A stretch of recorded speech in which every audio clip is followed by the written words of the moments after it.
Hello नमस्कार दोस्तों, स्वागत है आपका आपके अपने YouTube channel easy math with Yogi sir पर। तो दोस्तों, जैसा कि मैं उम्मीद करता हूं आप सभी स्वस्थ और अच्छे होंगे और आने वाली एग्जाम्स की काफ़ी अच्छे से तैयारी भी कर रहे होंगे।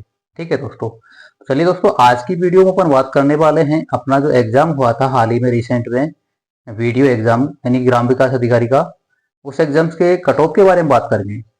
दोस्तों, इसके बारे में मेरे कुछ दोस्त हैं, मेरे कुछ फ्रेंड्स भी हैं और कुछ रिलेटिव भी हैं, कुछ तैयारी करने वाले स्टूडेंट्स भी हैं जो मेरे को काफ़ी बार से कॉल मैसेज कर रहे हैं कि सर बताइए कि एक बार इस एग्जाम्स की कट ऑफ क्या रहने वाली है। ठीक है, तो दोस्तों इस कट ऑफ के बारे में मैं आपको एक थोड़ा सा आइडिया देने वाला हूँ और इसी क्लास के ऊपर आज के अपन की क्लास डिस्कस करने वाले हैं। ठीक है, तो दोस्तों जैसा कि अपन जानते हैं कि वीडियो के एग्जाम में अपन को यानी कि 850 वैकेंसी थी और 850 वैकेंसी पे अपन को टोटल 5 लाख फॉर्म जो अप्लाई हुए थे, जिनमें से अपन को एग्जाम देने वाले स्टूडेंट्सों की बात करें तो कम से भी कम नहीं तो यानी 4 लाख, लगभग 4 लाख स्टूडेंटों ने इसका एग्जाम दिया। लगभग 80% अटेंडेंस इसमें देखने को मिली। ठीक है, तो दोस्तों इसमें तैयारी करने वाले स्टूडेंट, मेरा ऐसा मानना है कि काफी अच्छे स्टूडेंट और काफी अच्छे मतलब कि जीनियस विद्यार्थी रहे होंगे। ठीक है, दूसरी बात यह है कि इसमें कंपटीशन और वैकेंसी की बजाय थोड़ा सा ज़्यादा है, क्योंकि इसमें एक तो नंबर ऑफ वैकेंसीज कम है, दूसरी बात नंबर ऑफ स्टूडेंटों की संख्या भी बहुत ज़्यादा है।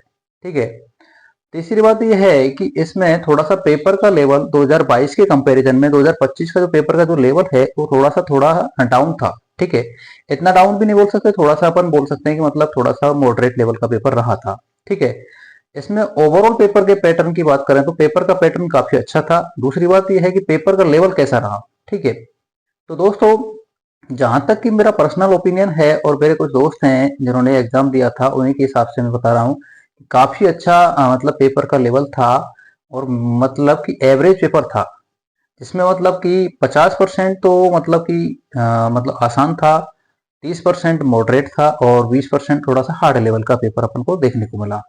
ठीक है, जिसमें अपन सब्जेक्ट वाइज अगर अपन बात करें तो अगर पहले सबसे पहले मैं बात करता हूं तो हिंदी की।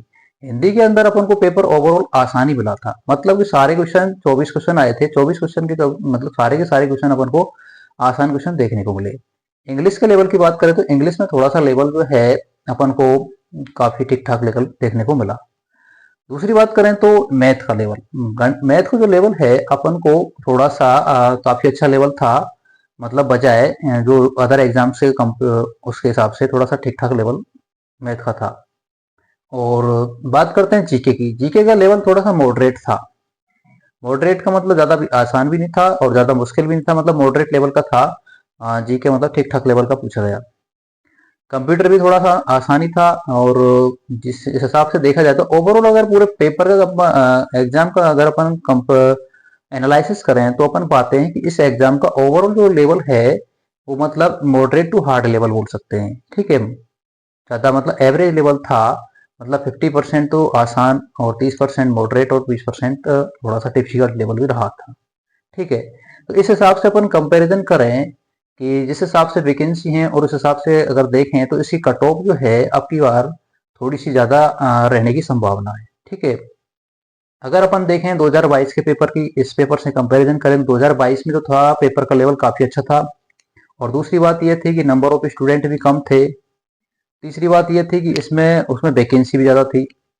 2025 वाले पेपर की बात करें तो इसमें नंबर ऑफ वैकेंसीज कम है। दूसरी बात इसमें मतलब काफी अच्छे स्टूडेंट भी अपेयर हुए थे। तीसरी बात इसमें कंपटीशन भी बहुत ज्यादा रहने वाला है। तो इस हिसाब से ओवरऑल देखा जाए तो इसकी कट ऑफ थोड़ी सी क्या है कि अपन को ज्यादा देखने को मिल सकती है। ठीक है, तो इसी सारे मतलब कि कंपैरिजन के हिसाब से मैंने काफी दोस्तों के जिस हिसाब से स्कोर के हिसाब से मैंने आपके लिए वीडियो तैयार किया है। ठीक है, तो आइए दोस्तों देखते हैं कि किस कैटेगरी की कितनी कट ऑफ रहने वाली है।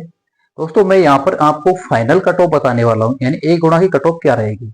ठीक है दोस्तों, इस हिसाब से आप मैं कंप्लीट जो है आपके नंबर डिस्कस करने वाला हूँ कि आपका इतना स्कोर आ रहा है तो आप अपने आप को सेफ कैटेगरी में समझ सकते हैं। तो आइए देखते हैं क्या रहने वाली है। ठीक है दोस्तों, अपन वीडियो एग्जाम 2025 की अनुमानित कट ऑफ डिस्कस करेंगे। ठीक है, क्योंकि एग्जैक्ट कट ऑफ के बारे में तो केवल और केवल रिजल्ट ही बता सकता है, अपन तो सिर्फ और सिर्फ मतलब की है अनुमान लगा सकते हैं। ठीक है, तो आइए कट ऑफ मार्क्स एनालिसिस करते हैं अपन। सबसे पहले मैं बात करूंगा, एक तरफ मेल की करूंगा, दूसरी तरफ फीमेल की बात करूंगा, ठीक है। तो सबसे पहले अपन बात करते हैं जनरल कैटेगरी की। जनरल कैटेगरी के अंदर मेल मेल की बात करते हैं तो 147 से लेके 153 नंबर, 147 से लेके 153 अंक जिसके भी आ रहे हैं, वो कैंडिडेट अपने आप को सेफ कैटेगरी में समझ सकता है, ठीक है। दूसरी बात करते हैं ओबीसी कैटेगरी की। ओबीसी कैटेगरी में 145 से लेके 150 नंबर तक जिस भी कैंडिडेट के आ रहे हैं, वो अपने आप को सेफ कैटेगरी में समझ सकता है फाइनल के लिए, ठीक है। तीसरी बात करते हैं एमबीसी में। एमबीसी में 140 से लेके 145 अंक, 140 से लेके 145 अंक जिस भी कैटेगरी के आ रहे हैं, जिस भी कैंडिडेट के आ रहे हैं, वो अपने आप को सेफ कैटेगरी में समझ सकता है। तीसरी बात करें एससी कैटेगरी की। एससी कैटेगरी में 135 से लेकर 140 अंक जिसके भी आ रहे हैं, वो अपने आप को सेफ कैटेगरी में समझ सकता है, ठीक है। एसटी की बात करें, एसटी मेल की बात करें, एसटी मेल में 130 से लेकर 135 अंक जिसके भी आ रहे हैं, वो कैंडिडेट अपने आप को सेफ कैटेगरी में समझ सकता है, ठीक है। ईडब्ल्यूएस की बात करें, ईडब्ल्यूएस मेल की, ईडब्ल्यूएस मेल के अंदर 140 से लेकर 145 अंक जिस भी कैंडिडेट के आ रहे हैं, वो अपने आप को सेफ कैटेगरी में समझ सकता है। दोस्तों ये मैंने मेल की डिस्कस की बात की, ठीक है। मेल कैटेगरी के अंदर बात की जिसमें इतने नंबर, जिसका इतना स्कोर बढ़ रहा है, वो अपने आप को सेफ कैटेगरी में समझ सकता है, ठीक है। दूसरी तरफ हम बात करते हैं फीमेल की। फीमेल के अंदर बात करते हैं जनरल की। जनरल कैटेगरी के अंदर फीमेल में 145 से लेकर 150 अंक, 150 नंबर जिसके भी आ रहे हैं, वो अपने आप को सेफ कैटेगरी में समझ सकता है। दूसरी बात ओबीसी की बात करें, ओबीसी में 140 से लेकर 145 अंक जिसके भी आ रहे हैं, वो अपने आप को सेफ कैटेगरी में समझ सकता है। तीसरा अगर बात करें एमबीसी में, एमबीसी के अंदर 130 से 135 अंक जिसके भी आ रहे हैं, वो अपने आप को सेफ कैटेगरी में समझ सकता है। चौथी बात करें अपन एससी कैटेगरी की। एससी कैटेगरी में 130 से 135 अंक जिसके भी आ रहे हैं, वो अपने आप को सेफ कैटेगरी में मान सकता है, ठीक है। एसटी की बात करें, एसटी फीमेल के अंदर 125 से 130 अंक, 130 नंबर जिसके भी बन रहे हैं, वो अपने आप को सेफ कैटेगरी में समझ सकता है। ईडब्ल्यूएस फीमेल की बात करें, ईडब्ल्यूएस फीमेल के अंदर 135 से लेकर 140 अंक जिस भी के कैंडिडेट के आ रहे हैं, वो अपने आप को सेफ कैटेगरी में हो सकता है। दोस्तों ये कट ऑफ मैंने, मेरे काफी दोस्त हैं, उनके जो डाटा है, स्कोर है, उसके हिसाब से मतलब एनालिसिस करके ये कट ऑफ तैयार किया है। दोस्तों ये कट ऑफ 1 गुना फाइनल का कट ऑफ है, ठीक है, कि फाइनल में आपका कट ऑफ क्या रहने वाला है। तो दोस्तों उम्मीद करूंगा कि आपका जो रिजल्ट है, जो फाइनल कट ऑफ है, इन्हीं आंकड़ों के इर्द गिर्द, यानी कि इन्हीं आंकड़ों के आसपास रहने वाली है, ठीक है। तो दोस्तों उम्मीद करता हूं कि जिन भी स्टूडेंट के, जिन भी कैंडिडेट के, जिन भी दोस्त के इतने नंबर बन रहे हैं, वो अपने आप को सेफ कैटेगरी में समझ सकते हैं, ठीक है। तो दोस्तों मैं तो यही आपसे उम्मीद करता हूं कि आपको इसी तरीके से आगे मतलब कि तैयारी करते रहें और आगे बढ़ते रहें, ठीक है। मिलते हैं अगली वीडियो में, तब तक के लिए bye bye, thank you, all the best, जय हिंद, जय भारत, थैंक यू।